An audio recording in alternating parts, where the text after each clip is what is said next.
ఆరాధ్య ధాత్రి కేదార్లకి phone చేసి యువరాజు వాళ్ళ జిమ్లో జరుగుతున్న విషయం మొత్తం చెప్తుంది. ఇక వెంటనే ధాత్రి మేము ఇప్పుడే అక్కడికి వస్తున్నామని చెప్పి కాల్ కట్ చేస్తారు. యువరాజ్ టోనీ కలిసి యుగంధర్ని జిమ్లో నుంచి తీసుకువెళ్తూ ఉంటారు. ఆరాధ్య ఎదురుగా వచ్చి అడ్డుపడుతూ ఉంటుంది. మీ ప్రోటీన్ పౌడర్ వల్లనే ఇలా అయిందని ఆరాధ్య అంటుంటుంది. అనవసరంగా దీన్ని ఇప్పుడు న్యూస్ చేయొద్దని యువరాజు బ్రతిమలాడతాడు. నా గురించి తెలియక తప్పు చేస్తున్నావు, నా వెనక ఎవరున్నారో తెలుసా అని టోనీ ఆరాధ్యని బెదిరిస్తూ ఉంటాడు. ఒకసారి అడ్చుడు, నా వెనక ఎవరున్నారో తెలుసా, భద్రకాళి ఉంది అని ఆరాధ్య అంటుంది. ఇక అక్కడికి జేడీకేడులుగా ధాత్రి కేదార్లు వస్తారు. ఇక టోనీ ఎవరా అని చూస్తూ ఉంటాడు. ఇక యువరాజు మాత్రం షాక్ అవుతూ ఉంటాడు, టెన్షన్ పడుతూ ఉంటాడు.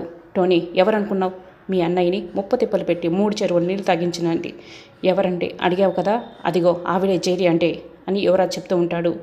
ఇక టోనీ చూస్తూ ఉంటాడు.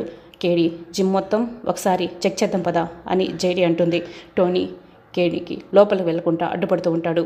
చేది మీ జిమ్లో మాదక ద్రవ్యాల సప్లై జరుగుతుందని మాకు ఇన్ఫర్మేషన్ వచ్చింది అని కేదార్ అంటూ ఉంటాడు.